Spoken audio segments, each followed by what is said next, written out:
الله أكبر الله أكبر.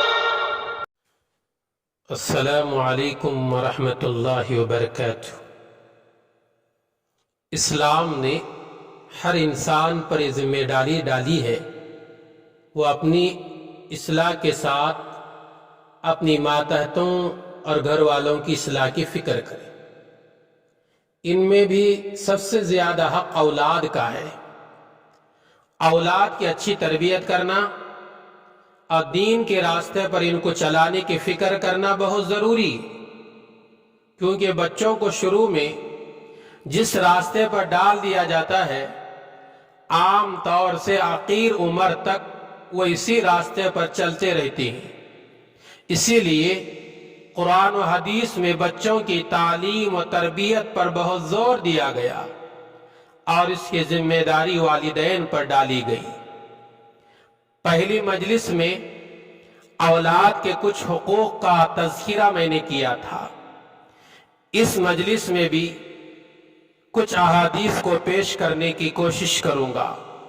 امید ہے آپ حضرات بغور سماعت فرمائیں گے اور اس پر عمل کرنے کی بھی کوشش کریں گے۔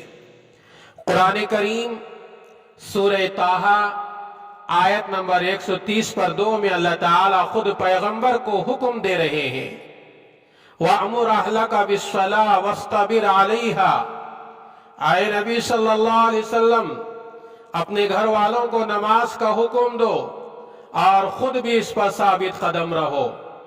ابو داؤد حدیث نمبر 490 پر 5 میں حدیث یوں ہے، رسول اللہ صلی اللہ علیہ وسلم نے فرمایا جب تمہاری اولاد 7 سال کی عمر کو پہنچ جائے تو ان کو نماز پڑھنے کا حکم دو، اور 10 سال کی عمر کو پہنچ کر بھی نماز نہ پڑھے تو نماز نہ پڑھنے پر ان کو مارو، اور 10 سال کی عمر میں ان کے بستر کو الگ کر دو۔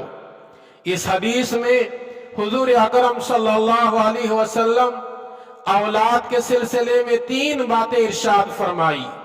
جب ہماری اولاد کی عمر 7 سال کو پہنچ جاوے تو سب سے پہلے ان کو نماز کا حکم کرتے رہو، نماز کی بار بار تاکید کرتے رہو، ہو سکے تو اپنے ساتھ میں لے کر گھروں میں نماز پڑھنے کی کچھ کوشش بھی کیا کرو۔ 7 سال سے لے کر 10 سال تک آپ سمجھاتے رہے۔ 10 سال کی عمر کو اولاد جب پہنچتی ہے، چاہے بیٹا ہو یا بیٹی، تو 10 سال کی عمر میں پہنچنے کے بعد اگر نماز نہ پڑھتے ہو تو پیارے نبی صلی اللہ علیہ وسلم نے ارشاد فرمایا ان کو مار کر نماز پڑھاؤ، اور ان کو یہ بتا دو نماز نہ پڑھنے پر مارنے کا حق ہے والدین کو۔ اور تیسرا حکم یہ سمجھایا جا رہا ہے کہ جب تمہاری اولاد کی عمر 10 سال کو پہنچ جاوے ان کے سونے کے لیے بستر الگ کر دو۔ ماں باپ کے ساتھ اولاد 10 سال کی عمر میں ایک ہی کمرے میں ایک ہی بستر میں آرام نہ کریں تو بہتر ہے۔ حضور اکرم صلی اللہ علیہ وسلم کی تعلیمات پر اگر آدمی عمل کر لیتا ہے تو وہ دنیا کے اندر بھی کامیاب رہتا ہے اور آخرت کے اندر بھی کامیاب ہوتا ہے۔ بیٹیوں کے ساتھ اچھا سلوک کرنا جنت میں داخل ہونے، جہنم سے بچنے کا ذریعہ ہے۔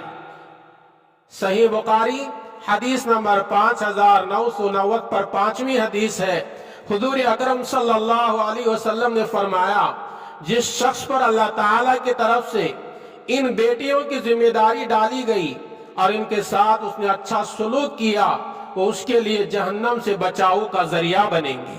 اللہ اکبر۔ صحیح بخاری کی اس روایت میں حضور اکرم صلی اللہ علیہ وسلم فرما رہے ہیں اللہ نے کسی کو بیٹیاں دیا ہے اور بیٹیوں کو اس نے اچھی تربیت کیا اور اس کے ساتھ اچھا سلوک کیا، وہ بیٹیاں جہنم میں جانے کا ذریعہ نہیں بنیں گے بلکہ وہ جنت میں جانے کا ذریعہ بنیں گے، جہنم سے آڑ بنیں گے۔ ایک حدیث میں حضور اکرم صلی اللہ علیہ وسلم کا پیغام سنیے۔ آپ صلی اللہ علیہ وسلم ارشاد فرماتے ہیں کہ اولاد اللہ کی طرف سے ایک بہت ہی بڑی امانت ہے جو آدمی اس امانت کو صحیح حفاظت کرے گا اللہ تعالی جنت میں اسے داخل کریں گے۔ ایک حدیث میں حضور اکرم صلی اللہ علیہ وسلم نے ارشاد فرمایا، جس شخص کے یہاں لڑکی پیدا ہو پھر وہ اس کو نہ تکلیف پہنچائے، نہ اس کو ذلیل کرے، نہ ہی اپنے لڑکے کو اس پر ترجیح دے، یعنی اس کے ساتھ بھی ویسا ہی برتاؤ کرے جیسا وہ لڑکوں کے ساتھ کرتا ہے، تو اللہ تعالیٰ اس کے ساتھ اس حسن سلوک کی وجہ سے اس کو جنت میں داخل کرے گا۔ یہ حدیث مسند احمد حدیث نمبر 1570 پر 4ویں حدیث ہے۔ ایک حدیث میں حضور اکرم صلی اللہ علیہ وسلم نے ارشاد فرمایا، اولاد کی صحیح تربیت کیا کرو۔ اولاد کی صحیح تربیت کرنا یہ ماں باپ کی طرف سے اولاد کے لیے بہت بڑا تحفہ ہے۔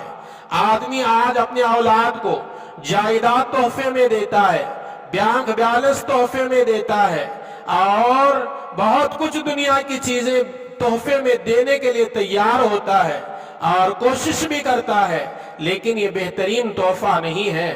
بہترین تحفہ یہ ہے اولاد کی صحیح تربیت کرو، ان کو نمازی بناؤ، ان کو رسول اللہ صلی اللہ علیہ وسلم کا سنت کا سچا عاشق بناؤ، تو یہی اولاد تمہاری آنکھوں کی ٹھنڈک بنے گی اور یہی اولاد تم کو جنت میں لے جانے کا ذریعہ بنے گی۔